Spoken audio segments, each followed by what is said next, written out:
Hello friends, welcome to our channel. ಇವತ್ತಿನ ಈ ಮನೆಮದ್ದು ನಿಮ್ಮೆಲ್ಲರಿಗೂ ಪ್ರಯೋಜನಕಾರಿ ಅಂತಲೇ ಹೇಳ್ಬೋದು. ದಯವಿಟ್ಟು ವಿಡಿಯೋವನ್ನು ನೋಡದೆ ಹಾಗೆ ಹೋಗಬೇಡಿ, ಪೂರ್ತಿ ವಿಡಿಯೋವನ್ನು ನೋಡಿ ಖಂಡಿತವಾಗ್ಲೂ ಇದ್ರ ಪ್ರಯೋಜನವನ್ನು ನೀವು ಪಡ್ಕೊಳ್ಳಿ. ನಿಮಗೂ ಕೂಡ ಈ ಒಂದು ರೆಮಿಡಿ ಇಷ್ಟ ಆಗತ್ತೆ. ಸ್ನೇಹಿತರೆ, ನಾವು ಆರೋಗ್ಯವಾಗಿ ಇರಬೇಕು ಅಂದರೆ ಏನೆಲ್ಲ ಮಾಡ್ತೀವಿ ಅಲ್ವಾ? ಅದಕ್ಕೋಸ್ಕರ ನಮಗೆ ಕೆಲವೊಂದು ಮನೆಮದ್ದುಗಳು ಕೂಡ ಸಹಾಯಕ್ಕೆ ಬರುತ್ತೆ.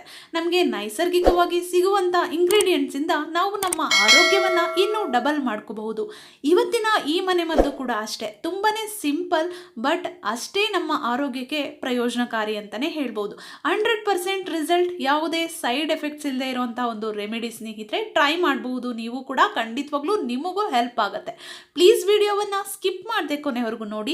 ಹಾಗೆ ಹೊಸದಾಗಿ ಚಾನಲ್ನ ನೋಡ್ತಾ ಇದ್ರೆ ಪ್ಲೀಸ್ ಸಬ್ಸ್ಕ್ರೈಬ್ ಮಾಡಿಕೊಂಡು ಸಪೋರ್ಟ್ ಮಾಡಿ, ಬೆಲ್ ಐಕಾನನ್ನು ಕ್ಲಿಕ್ ಮಾಡಿ. ವಿಡಿಯೋ ಇಷ್ಟ ಆದರೆ ಪ್ಲೀಸ್ ಲೈಕ್ ಮಾಡಿ.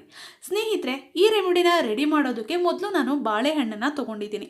ಬಾಳೆಹಣ್ಣು ನಮ್ಮ ಆರೋಗ್ಯಕ್ಕೆ ತುಂಬಾ ಒಳ್ಳೆಯದು. ಮಲಬದ್ಧತೆ, ಪೈಲ್ಸ್ನಂತಹ ಸಮಸ್ಯೆಯನ್ನು ದೂರ ಮಾಡುತ್ತೆ. ನಮ್ಮ ಡೈಜೆಷನನ್ನು ಇಂಪ್ರೂವ್ ಮಾಡಿ ಮೆಟಬಾಲಿಸಮ್ನ ಬೂಸ್ಟ್ ಮಾಡೋದಕ್ಕೆ ಈ ಬಾಳೆಹಣ್ಣು ತುಂಬ ಸಹಕಾರಿ. ಅದರಲ್ಲೂ ಹೊಟ್ಟೆಯ ಆರೋಗ್ಯವನ್ನು ಕಾಪಾಡೋದಕ್ಕೆ ಬಾಳೆಹಣ್ಣು ತುಂಬಾ ಪ್ರಯೋಜನಕಾರಿ ಅಂತಲೇ ಹೇಳ್ಬೋದು. ನಮ್ಮ ದೇಹಕ್ಕೆ ಆಕ್ಸಿಜನ್ ಲೆವೆಲ್ ಸರಿಯಾಗಿ ಸಪ್ಲೈ ಆಗೋದಕ್ಕೆ ಈ ಬಾಳೆಹಣ್ಣು ತುಂಬ ಸಹಕಾರಿ. ಅದರಲ್ಲೂ ನಮ್ಮ ಬ್ರೈನಿಗೆ ಆಕ್ಸಿಜನ್ ಲೆವೆಲ್ ಸರಿಯಾಗಿ ಸಪ್ಲೈ ಆಗೋದಕ್ಕೆ ಬಾಳೆಹಣ್ಣನ್ನು ನಾವು ಪ್ರತಿನಿತ್ಯ ಸೇವಿಸಲೇಬೇಕು. ಜಾಸ್ತಿ ಬಾಳೆಹಣ್ಣು ತಿಂದರೆ ಶೀತ ಆಗುತ್ತೆ. ಅದಕ್ಕೋಸ್ಕರ ಅಟ್ಲೀಸ್ಟ್ ಪ್ರತಿದಿನ ಒಂದು ಬಾಳೆಹಣ್ಣು ತಿಂದರೆ ಏನೂ ತೊಂದರೆ ಇಲ್ಲ ಸ್ನೇಹಿತರೆ. ಅದರಿಂದ ನಮ್ಮ ದೇಹಕ್ಕೆ ಬೇಕಾದಷ್ಟು ಉತ್ತಮವಾದ ಪೌಷ್ಟಿಕ ಸತ್ವಗಳು ನಮಗೆ ಸಿಗುತ್ತೆ. ಬಾಳೆಹಣ್ಣಲ್ಲಿ ಉತ್ತಮವಾದ ಪೌಷ್ಟಿಕ ಸತ್ವಗಳಿದೆ ಸ್ನೇಹಿತರೆ. Fibre, potassium, vitamin B6, vitamin C ಇಂತಹ ಅದ್ಭುತ ಪೋಷಕಾಂಶಗಳನ್ನು ಒಳಗೊಂಡಿರುವಂತಹ ಬಾಳೆಹಣ್ಣನ್ನು ನಾವು ಸೇವಿಸಲೇಬೇಕು. ಅದರಲ್ಲೂ ನಾನು ತಿಳಿಸೋ ರೀತಿ ನೀವು ಸೇವಿಸ್ಬಿಟ್ರೆ ಎಷ್ಟು ಪ್ರಯೋಜನ ಸಿಗುತ್ತೆ ಗೊತ್ತಾ ಸ್ನೇಹಿತರೆ? ನಿಮ್ಮ ಹೊಟ್ಟೆಯ ಆರೋಗ್ಯ ಚೆನ್ನಾಗಿರುತ್ತೆ. ನಾವು ಆರೋಗ್ಯವಾಗಿ ಇರಬೇಕು ಅಂದರೆ ನಮ್ಮ ಹೊಟ್ಟೆಯ ಆರೋಗ್ಯವನ್ನು ಕಾಪಾಡಿಕೊಳ್ಬೇಕು. ಆಗ ಮಾತ್ರ ನಾವು ಸಂಪೂರ್ಣವಾಗಿ ಆರೋಗ್ಯವಾಗಿ ಇರೋದಕ್ಕೆ ಸಾಧ್ಯ. ನಮ್ಮ ಹೊಟ್ಟೆಯ ಆರೋಗ್ಯ ಹದಗೆಡ್ತು ಅಂದರೆ ಅನೇಕ ಸಮಸ್ಯೆಗಳು ನಮಗೆ ಶುರುವಾಗ್ಬಿಡತ್ತೆ.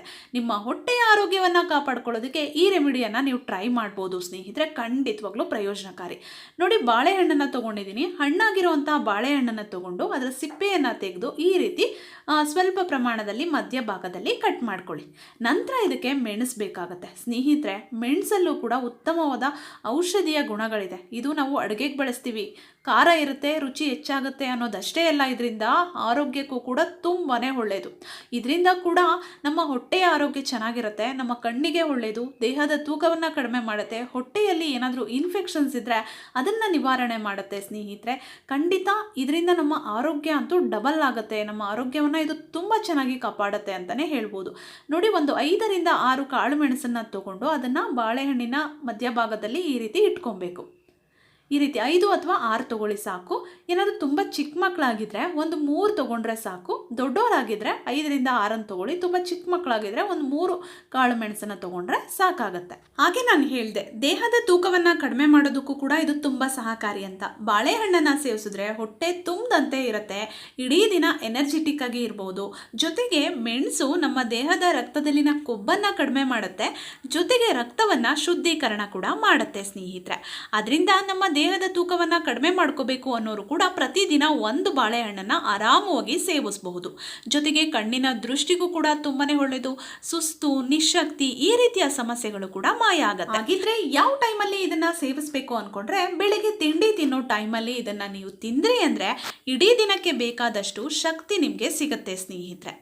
ಜೊತೆಗೆ ಇಡೀ ದಿನ ನಿಮಗೆ ಹೊಟ್ಟೆ ತುಂಬದಂತೆ ಇರುತ್ತೆ. ಇಡೀ ದಿನ ನೀವು ಏನನ್ನ ಸೇವಿಸ್ತೀರೋ ಅದು ಸರಿಯಾಗಿ ಜೀರ್ಣ ಆಗತ್ತೆ. ಜೊತೆಗೆ ನಿಮಗೆ ಸುಸ್ತು, ಆಯಾಸ ಇದೆಲ್ಲ ಆಗೋದಿಲ್ಲ. ತುಂಬ ಜನ ತುಂಬ ಸುಸ್ತು, ಆಯಾಸ ಪಡ್ತಿರ್ತಾರೆ. ಯಾವ ಕೆಲಸ ಮಾಡೋದಕ್ಕೂ ಇಂಟ್ರೆಸ್ಟೇ ಬರಲ್ಲ, ತುಂಬ ಸೋಮಾರಿತನ ಇರುತ್ತೆ. ಅದೆಲ್ಲನೂ ಕೂಡ ನಿವಾರಣೆ ಆಗುತ್ತೆ. ಎನರ್ಜೆಟಿಕ್ ಆಗಿ ಇರಬಹುದು ಸ್ನೇಹಿತರೆ. ಇದನ್ನು ನೀವು ಪ್ರತಿದಿನ ಬೆಳಗ್ಗೆ ತಿನ್ನಬಹುದು. ಕೆಲವರಿಗೆ ಬಾಳೆಹಣ್ಣು ಅಡ್ಜಸ್ಟ್ ಆಗಲ್ಲ, ಪ್ರತಿದಿನ ತಿನ್ನೋದಕ್ಕೆ ಆಗಲ್ಲ ಅಂತನ್ನೋರು ವಾರದಲ್ಲಿ ಅಟ್ಲೀಸ್ಟ್ 3 ಸಲನಾದರೂ ತಿನ್ಬಹುದು. ನಾವು ಇದ್ರ ಜೊತೆ ಮೆಣಸನ್ನು ಹಾಕಿರೋದ್ರಿಂದ ನಿಮಗೆ ಯಾವುದೇ ರೀತಿಯ ಕೋಲ್ಡ್ ಆಗುತ್ತೆ, ಕಫ ಜಾಸ್ತಿ ಆಗುತ್ತೆ ಅನ್ನೋ ಭಯ ಕೂಡ ಬೇಡ. ಯಾಕೆ ಅಂದರೆ ಮೆಣಸು ಅದನ್ನು ಬ್ಯಾಲೆನ್ಸ್ ಮಾಡುತ್ತೆ. ಪ್ರತಿದಿನ ನೀವು ತಿನ್ನಬಹುದು. ಪ್ರತಿದಿನ ತಿನ್ನೋದು ಕೆಲವ್ರಿಗೆ ಅಡ್ಜಸ್ಟ್ ಆಗಲ್ಲ, ಬೇರೆ ಬೇರೆ ಏನೋ ಕಾರಣಗಳಿರುತ್ತೆ, ಬೇರೆ ಬೇರೆ ಏನೋ ತೊಂದರೆಗಳಿರುತ್ತೆ. ಅಂಥವರು ಅಟ್ಲೀಸ್ಟ್ ವಾರದಲ್ಲಿ 3 ಸಲನಾದರೂ ತಿನ್ನಿ ಸ್ನೇಹಿತರೆ. ಖಂಡಿತವಾಗ್ಲೂ ಒಳ್ಳೆ ಬೆನಿಫಿಟ್ ಸಿಗುತ್ತೆ. ಒಂದು 3 ದಿನ ಸೇವಿಸಿ ನೋಡಿ, ನಿಮಗೆ ಡಿಫ್ರೆನ್ಸ್ ಗೊತ್ತಾಗುತ್ತೆ. ಟ್ರೈ ಮಾಡಿ ನಂತರ ರಿಸಲ್ಟ್ ಹೇಗೆ ಬಂತು, ಈ ರೆಮಿಡಿ ಇಷ್ಟ ಆಯ್ತಾ ಅಂತ ನನಗೆ ಕಮೆಂಟ್ ಮಾಡಿ ತಿಳಿಸೋದನ್ನ ಮರಿಬೇಡಿ. ಹಾಗೆ ನೀವೇನಾದ್ರೂ ಗರ್ಭಿಣಿ ಮಹಿಳೆಯರಾಗಿದ್ರೆ ಅಥವಾ ಮಧುಮೇಹ ಇದ್ರೆ ಅಂಥವ್ರು ಸೇವಿಸೋದಕ್ಕೆ ಹೋಗಬೇಡಿ. ಗರ್ಭಿಣಿ ಮಹಿಳೆಯರು ಬಾಳೆಹಣ್ಣನ್ನ ಸೇವಿಸ್ಬೋದು, ಜೊತೆಗೆ ಮೆಣಸನ್ನ ನೀವು ಹಾಕೊಳ್ಳೋದಕ್ಕೆ ಹೋಗಬೇಡಿ. ಯಾಕೆಂದರೆ ಕೆಲವ್ರ ಬಾಡಿಗೆ ಅದು ತುಂಬ ಹೀಟ್ ಆಗ್ಬೋದು, ಒಬ್ಬೊಬ್ಬರಿಗೆ ಒಂದೊಂದು ರೀತಿ ಅದು ರಿಸಲ್ಟ್ ಕೊಡ್ಬೋದು ಪ್ರೆಗ್ನೆನ್ಸಿ ಟೈಮಲ್ಲಿ. ಅದಕ್ಕೋಸ್ಕರ ಪ್ರೆಗ್ನೆಂಟ್ ಇದ್ದರೆ, ಮಧುಮೇಹ ಇದ್ದರೆ ಇದನ್ನು ಅವಾಯ್ಡ್ ಮಾಡಿ. ಅವ್ರು ಬಿಟ್ಟು ಎಲ್ಲರೂ ಇದನ್ನು ಸೇವಿಸ್ಬೋದು ಸ್ನೇಹಿತರೆ. ಜೊತೆಗೆ ಇದು ನಿಮ್ಮ ಬೋನ್ಸಿಗೂ ಕೂಡ ತುಂಬಾ ಒಳ್ಳೆಯದು. ಟ್ರೈ ಮಾಡಿ. ನನ್ನ ಚಾನಲಲ್ಲಿ ಸಾಕಷ್ಟು ಯೂಸ್ಫುಲ್ ವಿಡಿಯೋಸ್ ಇದೆ ಸ್ನೇಹಿತರೆ. ಫ್ರೀ ಇದ್ದಾಗ ನೋಡಿ, ವೆಯ್ಟ್ ಲಾಸ್ ವಿಡಿಯೋಸ್ ಇದೆ, ಮಹಿಳೆಯರ ಪೀರಿಯಡ್ಗೆ ಸಂಬಂಧಪಟ್ಟಂತಹ ತುಂಬ ವಿಡಿಯೋ ಇದೆ. ಅದರಿಂದ ತುಂಬ ಮಹಿಳೆಯರಿಗೆ ಈಗಾಗಲೇ ಪ್ರಯೋಜನ ಸಿಕ್ಕಿದೆ. ಇರ್ರೆಗ್ಯುಲರ್ ಪೀರಿಯಡ್ಸ್ ಇದ್ದರೆ ನನ್ನ ಚಾನಲನ್ನು ವಿಸಿಟ್ ಮಾಡಿ, ನಿಮಗೆ ಅದಕ್ಕೆ ಖಂಡಿತ ಪರಿಹಾರ ಸಿಕ್ಕೇ ಸಿಗುತ್ತೆ. ಥೈರಾಯ್ಡ್ಗೆ ಸಂಬಂಧಪಟ್ಟ ವಿಡಿಯೋಗಳಿದೆ, ಜೊತೆಗೆ ಹೆಲ್ತ್ ಟಿಪ್ಸ್ ಇದೆ, ಬ್ಯೂಟಿ ಟಿಪ್ಸ್ ಇದೆ, ಏರ್ ಕೇರ್ ವಿಡಿಯೋಸ್ ಇದೆ. ಫ್ರೀ ಇದ್ದಾಗ ಎಲ್ಲವನ್ನ ನೋಡಿ.